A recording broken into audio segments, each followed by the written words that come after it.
Hoje a gente vê uma igreja muito diferente em relação a costumes. A gente conversava aí com os famosos usos e costumes. Usos e costumes. Aí a gente vê já uma grande diferença, que talvez acaba até variando em relação à denominação, né? Eu me converti numa igreja, eu sempre comento que a guitarra e a bateria eram do diabo, né? A dança nem do diabo era do inferno, né? Então hoje a gente vê uma mudança, né? Eu jamais... hoje, você vai... Eu lembro do meu tempo na igreja... um silêncio, uma reverência. Hoje eu tenho alguns cultos que o pastor faz assim, né? Então a gente vê uma mudança de comportamento. Talvez a gente está falando mais sobre usos e costumes, mas já é uma grande diferença hoje. Como você vê a igreja atual nesse sentido? Eu estou achando interessante essa diferença desse quinteto aí, né? Que eu estava lembrando do seminário de Campinas, na década de 50, final da década de 60. Abafa, né? Essas coisas. Então eu participava de coral... de quarteto, né?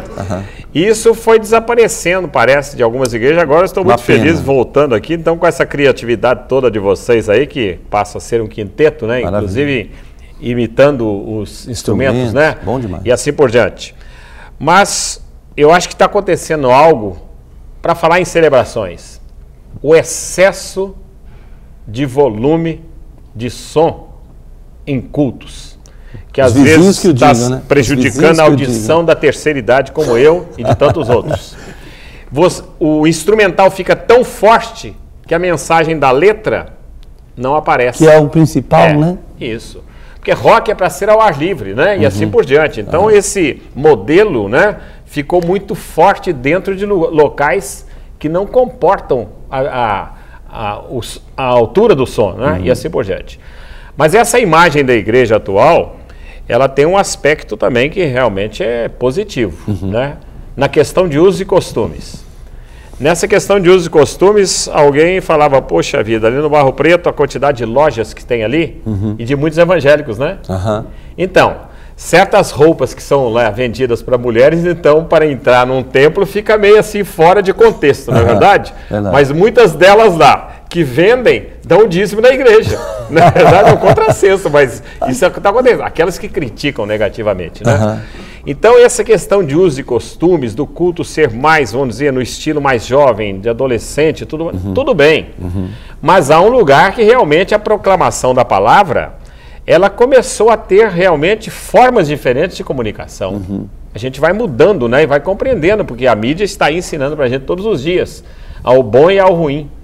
E na questão de usos e costumes, realmente o problema era a hipocrisia daqueles chamados, vamos dizer, entre aspas, os crentões, que realmente queriam controlar todo a maneira da pessoa viver. Então isso aí não, isso já desapareceu. Mesmo aquelas igrejas mais formais, isso já desapareceu. Verdade. Pastor Carlos, que forma tantos seminaristas, tantos pastores, que você vê de mudança nessa nova moçada cada ano que entra no seminário? A mudança é sempre salutar, para acompanhar os tempos. Mas voltando ao problema do som, o som incomoda bastante. Às vezes, então a tal de bateria, eu exagero um pouco. Eu falo assim, bate assim mais suavezinho, é tão bom marcar o ritmo, né? Que eu também arranho o instrumento. Bate com mais carinho nesse negócio aí. Bate com raiva. A gente pode levar o Fred para fazer a bateria, né? Mas essas manifestações, inclusive manifestações culturais, né? De vários segmentos da sociedade, isso é salutar na igreja presente. E nós que já estamos na terceira idade, né, pastor Márcio? Temos que ficar um pouco mais tolerantes também com aquelas pessoas que têm mais entusiasmo do que a gente na música. Isso aí. E aí, Sandro, como você vê a atuação hoje, até mesmo geral da igreja, como até mesmo política ou dentro da sociedade, do lado, talvez você possa citar alguns pontos positivos, alguns pontos negativos? Eu acho que temos, para pensar um lado positivo, eu acho que uma coisa importante a enfatizar é que o crescimento das igrejas evangélicas no Brasil, ela de fato pluralizou que a gente chama de campo religioso. Então eu tenho 40 e poucos anos e eu lembro, né, quando adolescente, que eu me converti, comecei a frequentar a Igreja Batista, de que ser evangélico, não ser católico, era uma coisa que tinha um custo, inclusive, um custo até alto em relação à família, Tradições. em relação aos amigos e tal. E um certo, muito, né, parecia muito na literatura, não na literatura, mas na televisão, sobretudo, uma atitude bastante preconceituosa, uma questão de direitos, né, de você, por exemplo, não rezar numa escola pública, sendo que, né, rezar uma Ave Maria, que seria para um evangélico uma coisa ofensiva e tal. Eu acho que isso tudo melhorou muito. Sim. Né? Acho que nós conseguimos estabelecer e marcar o lugar. Assim, nós somos diferentes, temos o direito de ser diferentes, isso é bom, né? Isso é muito salutar, inclusive do ponto de vista, né, político, para a democracia. Uma democracia só existe com, de fato, o respeito à diferença e à liberdade de consciência. E o corolário disso, né, o contrário disso, ou enfim, o que é relacionado a isso, é que talvez, como nós estamos ficando muito poderosos, nós estamos talvez fazendo um pouco aquilo que fizeram conosco, quer dizer, querer negar aos que são diferentes de nós a possibilidade de sê-lo. E esquecendo, né, isso, só um exemplo concreto para ilustrar isso para as pessoas.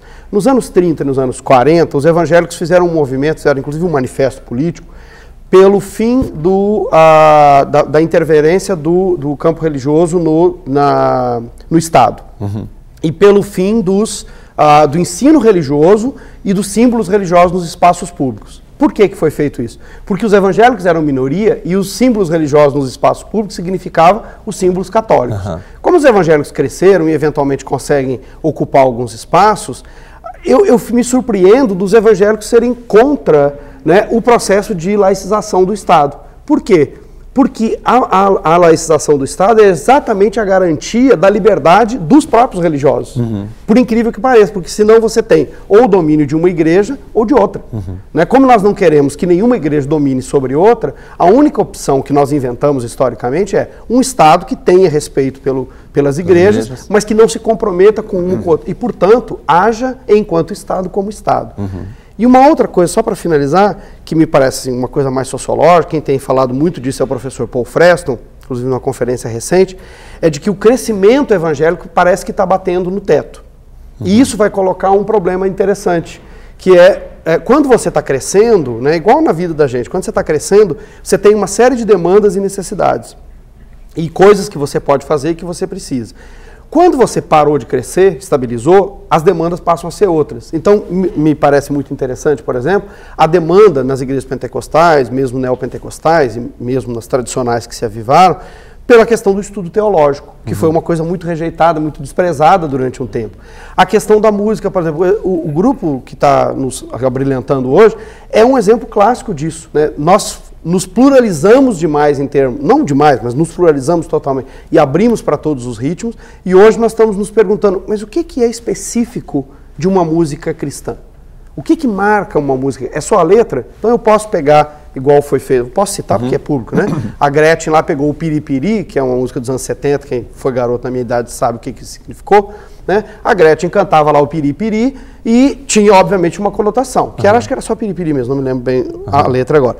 E aí depois, né, num processo que teve aí dela ter dito que se converteu, ela colocou Jesus é rei no meio.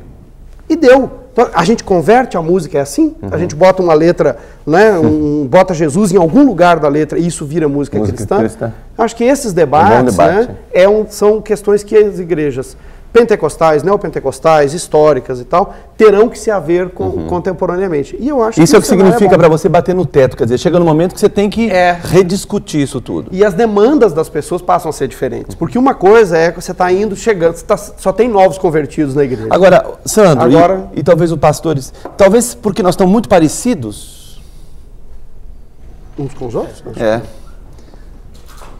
A igreja pode ser que está se assemelhando, ou está com pouca simpatia, ou está menos diferente do que deveria.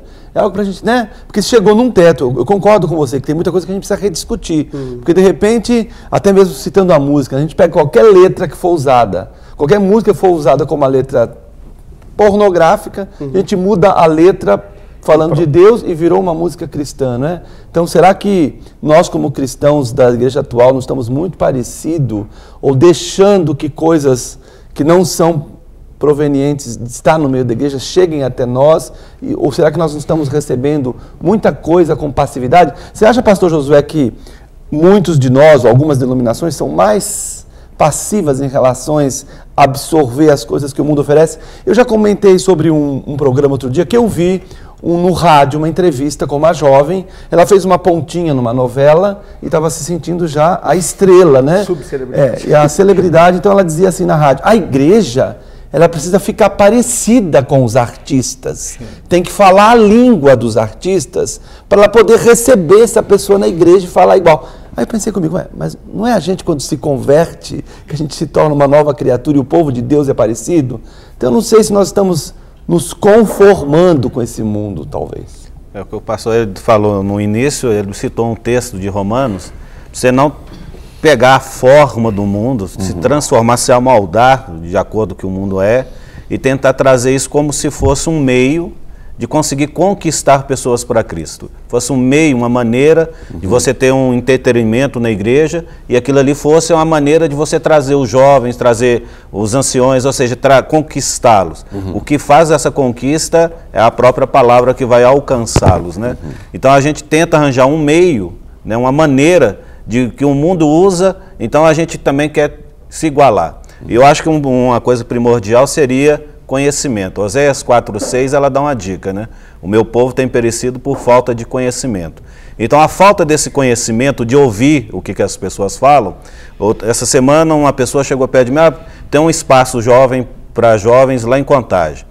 E ele falou assim: o que você acha daquele espaço? Eu falei: olha, eu fui lá, fui verificar, porque eu lidero a juventude da igreja, e eu sempre estou policiando, e estou querendo saber como que acontece. Ah, não, porque foi um jornalista, foi lá e falou isso, falou que está acontecendo isso. Falou assim: você já foi ou você está ouvindo? Porque quando a gente ouve, a gente pode tirar um punhado de conclusões, mas sem perceber o que está acontecendo, sem conhecer. Então, por isso que a palavra ela diz: olha, o povo está perecendo por falta de conhecimento. Se é na área política, então tem que parar um tempo para conhecer. Porque se eu for discutir com o que eu não sei, eu vou me estrepar. Ou seja, eu preciso conhecer um pouquinho. Se eu vou falar um pouquinho de teologia, então eu preciso me aprofundar e conhecer. Porque a palavra em João 5,39, ela fala com a gente: olha, examinar as escrituras. Então, examinar é parar um tempo e conhecer a escritura. Porque quando você conhece a verdade, o que é, você não vai atropelar nada. Porque eu vejo jovens chegando às vezes, falar: mas na igreja X pode fazer uma tatuagem, aqui não pode. Eu falo: filho, se lá está fazendo, aqui não estou te instruindo de um jeito que vão sentar para conversar. Aí vem com argumentos que na verdade não tem um parâmetro, eles acham um argumento humano. Às vezes o pessoal, igual uma menina chegou para mim e falou, apontou o dedinho: olha que eu estou de esmalte vermelho, falou que é pecado usar o esmalte vermelho. Eu falei assim: filho, então você está concluindo que toda cor vermelha é um pecado. Então as pessoas precisam conhecer realmente o que é a palavra para não ter esse problema, essa circunstância delas serem pegas de surpresa porque não conhecem. Aí realmente a igreja passa por uma dificuldade. Quando você fala de conhecimento, por que eu estou falando isso?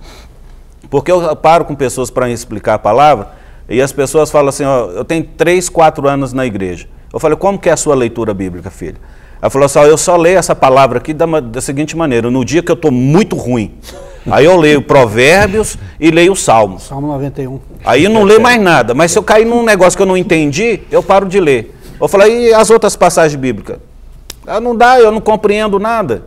Aí eu falei: então a gente vai passar a entender. Ou seja, as pessoas realmente, por essa falta de conhecimento, tanto bíblico como das coisas seculares que a gente tem no dia a dia, porque precisa se conhecer. Para a gente entrar na internet, eu preciso entender qual que é o processo de ligar e desligar o computador, de acessar, ou seja, um e-mail. Eu preciso compreender, gastar um tempo para compreender essas coisas. Então, na palavra de Deus, a gente tem que gastar tempo. Você acha, então, que um dos pontos que a gente pode citar hoje, primordial para a igreja, nos tempos atuais, é buscar cada vez mais conhecimento? É buscar conhecimento. Por quê? Olha, a gente vê hoje, não que Deus não use a pessoa para falar do evangelho.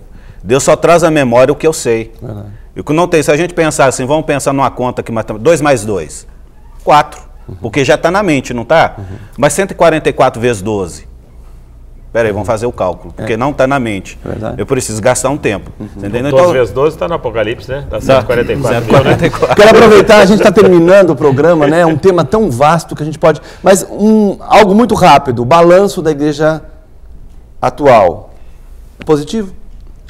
Está em transformação. Aham. Então, fizemos uma análise aqui, todos nós somos limitados aqui, né? Mas uma análise daqueles aspectos negativos, mas também aspectos bem positivos também. Que nem dá tempo da gente comentar. Positivo, pastor Carlos? É positivo até certo ponto, mas Com ressalvas, né? nós precisamos voltar à palavra de Deus. Amém.